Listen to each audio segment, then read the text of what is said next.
안녕하세요. 정신 나간 어머님 때문에 이혼한 여성입니다.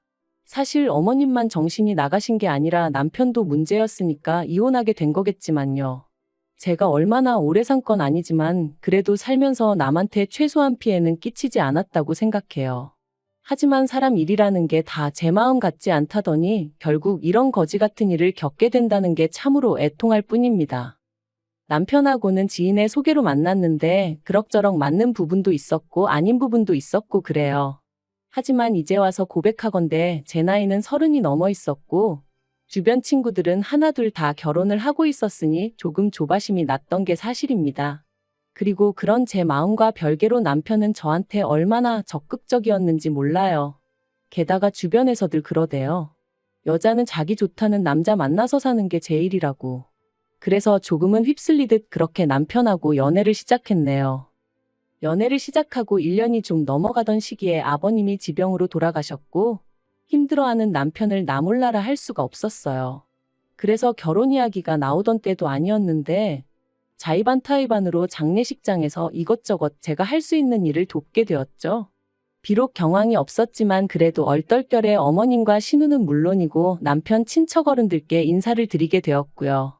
그리고 그때 제가 의도한 것은 아닌데 다들 저를 좋게 봐주셨던 모양이에요. 이후로 계속해서 남편더러 저를 놓치면 안 된다, 저랑 언제 결혼할 거냐 하며 물어오셨다고 했거든요. 그리고 단지 그 이유 때문만은 아니겠지만 사귄 지 2년 차가 넘어가자 남편이 저에게 프로포즈를 해왔고 그렇게 저희는 부부의 연을 맺기로 하였습니다.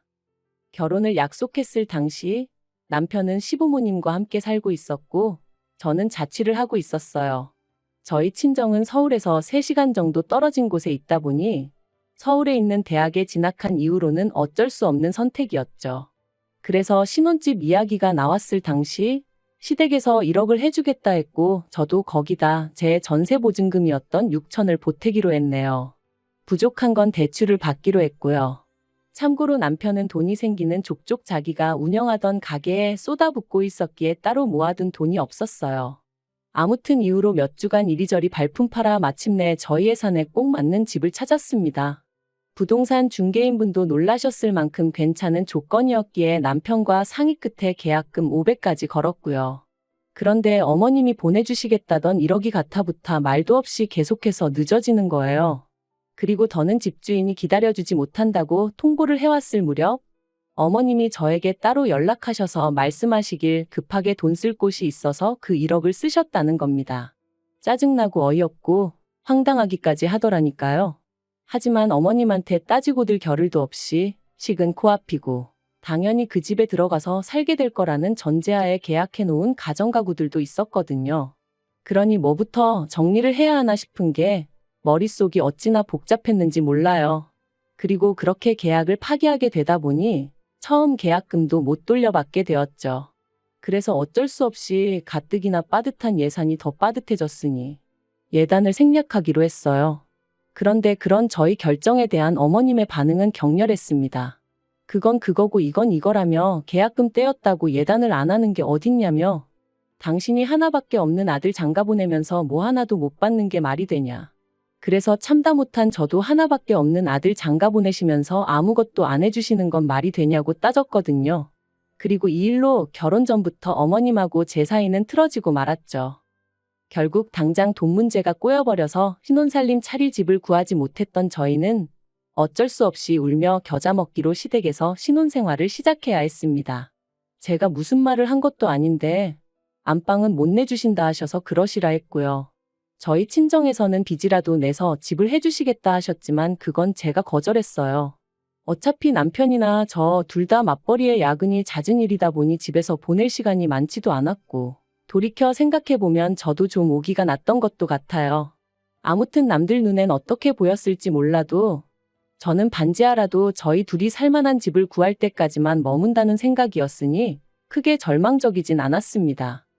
그런데 그렇게 합가를 하고 한 달 정도 됐을 때였어요. 저에게는 여동생 하나가 있는데 제 여동생은 장학금을 받는 조건으로 고향에 있는 대학에 진학을 했었거든요. 하지만 직장만큼은 서울로 다니고 싶어 하더니 결국 서울에 있는 대기업으로 이직을 할 것 같다며 소식을 전해왔어요. 그리고 그날은 마지막 임원 면접을 하러 올라왔던 날이었는데 여동생이 언니 어떻게 사는지 슬쩍 보고만 가면 안 되겠냐 하더라고요. 친정부모님도 걱정 많이 하신다면서. 사실 어머님 댁이다 보니 집들이는 고사하고 친정부모님한테 한번 오시란 말도 못했던 게 사실이에요. 저희가 모시고 사는 것도 아니고 어쨌든 어머님 때문이긴 했지만 얹혀 사는 상황이었으니까요. 그런데 마침 그날 어머님도 약속 있으시다 하셨던 게 기억이 나서 그럼 잠깐 들리라 했습니다. 그런데 여동생이 저희 집에 오고 10분도 안 돼서 어머님이 오셨어요. 친구분하고 다투셔서 약속이 파토났다고 하시더라고요. 어머님이 제 여동생을 보시고는 저더러 시애미가 집 비우기가 무섭게 손님을 들이냐며 싫은 소리를 하셨고 민망해진 제 여동생이 언니 나 그냥 갈게 하면서 나가는데 어찌나 속상하던지 결국 여동생한테 제대로 커피 한 잔 못 내려주고 보냈네요. 여동생이 가고 나서 저는 저대로 어머님한테 서운하다 보니까 그냥 방문 닫고 혼자 있었어요. 다른 집 며느리들은 이런 상황이었다면 어떻게 했을지 모르겠지만 저는 속이 좁은 사람이라 그런 건지 아무렇지 않은 척할 자신이 없었거든요. 그런데 그런 제 마음과는 상관없이 갑자기 어머님이 저희 방문을 확 여셨습니다. 그리고는 저더러 당신 방에 들어왔었냐는 거예요. 그래서 제가 거길 왜 들어가냐고 안 들어갔다 했습니다. 평소에도 어쩌다 빨래 정리해서 가져다 드릴 때 아니면 들어가는 일이 없고요. 그런데 어머님이 저더러 솔직히 말하라더니 당신 목걸이하고 반지가 없어졌다나요? 순간 이건 또 무슨 소린가 싶은 게 제가 어머님 목걸이하고 반지를 왜 가져가냐고 따졌어요. 그랬더니 그럼 맨날 화장대 위에 올려뒀던 게 어디로 갔겠냐며 그게 발이 달렸냐고 소리를 지르시는데 어이가 없었죠. 그래서 그걸 제가 어떻게 아냐고 그랬더니 너 그거 훔쳐서 네 여동생 줬지? 그러시는 거예요. 이땐 진짜 기도 안 차서 저도 제 동생도 보는 눈이 있고 취향이 있거든요. 해버렸어요. 그리고는 증거도 없이 저한테 이러시는 거 정말 실수하시는 거라고 소리를 질렀죠. 그리고 그때 남편이 집에 돌아왔습니다. 시계를 보니까 점심 장사 끝내고 브레이크 타임이라 들린 모양이더라고요.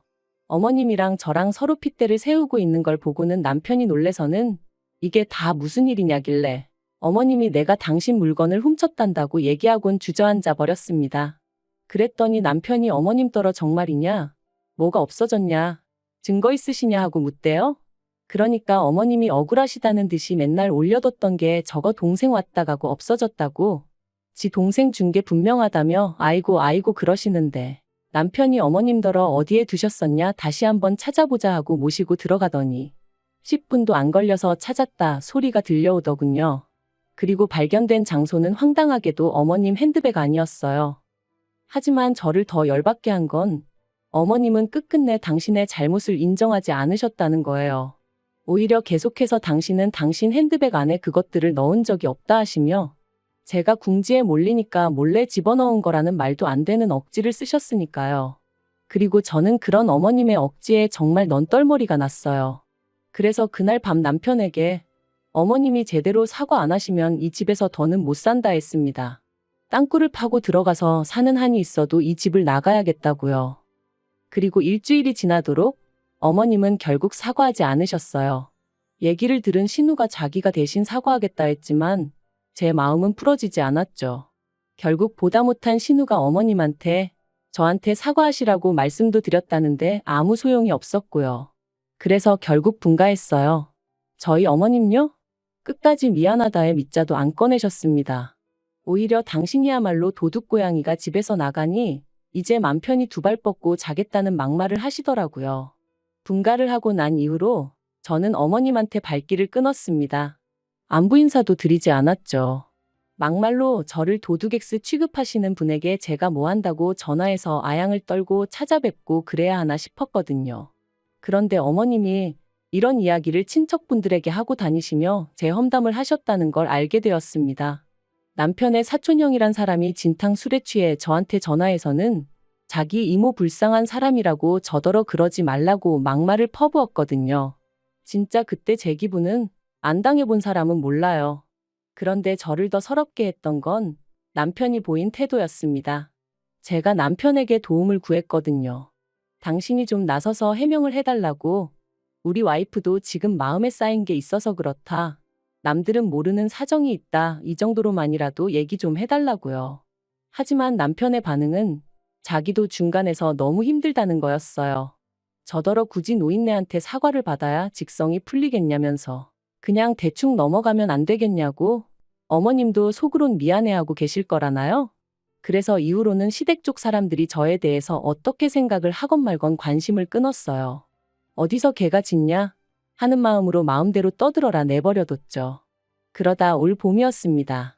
어머님이 목욕탕에서 넘어지시면서 갈비뼈를 다치셨고 그로 인해 입원을 하셔야 된다더군요. 약간의 거동은 가능하신 상황이었지만 신우가 출근하고 나면 혼자 계셔야 하는 상황이었으니 차라리 병원에 계시는 편이 낫겠다 뭐 그렇게 얘기가 된 모양이돼요.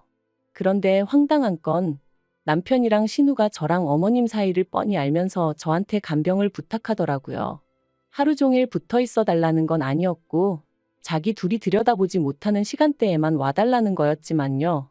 어찌나 황당하던지 내가 여전히 화가 나 있는 걸 모르나 싶기도 하고. 그런데 또 한편으론 그래도 남편 어머니시고 어쨌든 몸이 아프시다는데 나 몰라라 하기가 마음에 걸리는 거예요. 그래서 어쩔 수 없이 알겠다 했네요. 병원에 갔더니 어머님이 저더러 누가 반긴다고 왔냐며 짜증을 내셨어요. 그리고 그런 어머님한테 저도 한마디 확 해붙일까 하다가 그냥 꾹 눌러 참았죠. 어머님 상대로 힘 빼기도 싫고 그냥 그럴 만한 가치도 못 느꼈다고 해야 할까요? 그래서 그냥 어머님이 뭘 하시건 간에 내내 하면서 자리만 지키고 있었네요. 어머님이 매점에서 뭐 사와라 하고 심부름 시키실 때만 빼고는 계속 어머님 옆에 붙어 있었고요. 그러다 어느덧 남편하고 교대할 시간이 되어 주섬주섬 제 짐을 챙기고 있는데 어머님이 또 황당한 소리를 하셨습니다. 당신 지갑이 없어졌다는 거예요.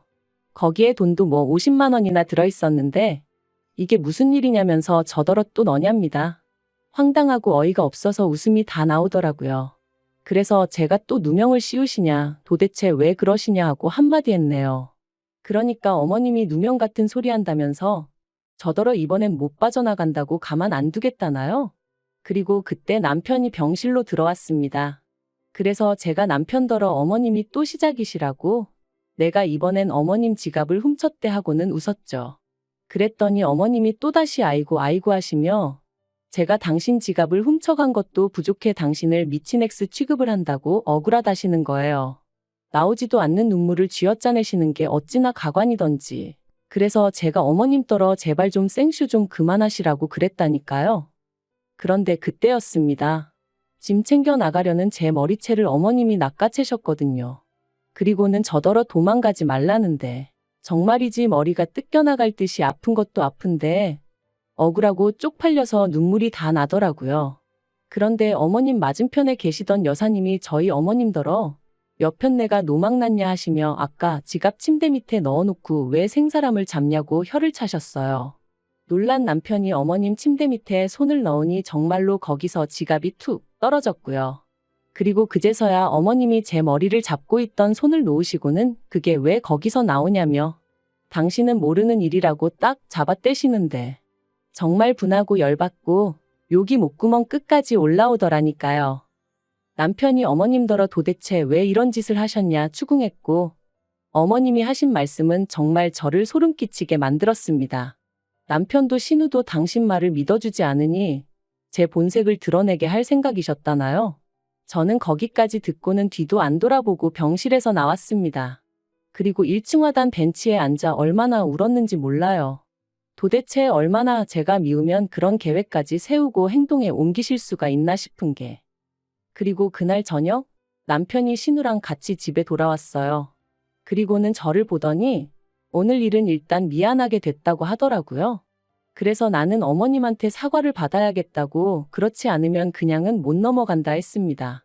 한 번도 아니고 두 번씩이나 그것도 처음에야 실수였다 치더라도 오늘은 정말 일부러 그러신 거니까 나는 그냥은 못 넘어간다고 무조건 사과를 받아야겠다 했죠.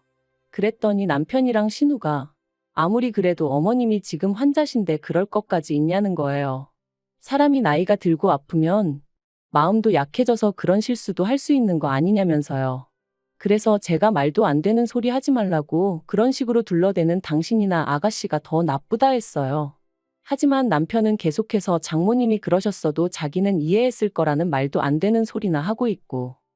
그래서 결국 남편에게 어머님한테 사과 못 받으면 당신하고도 못 살 것 같다 했습니다.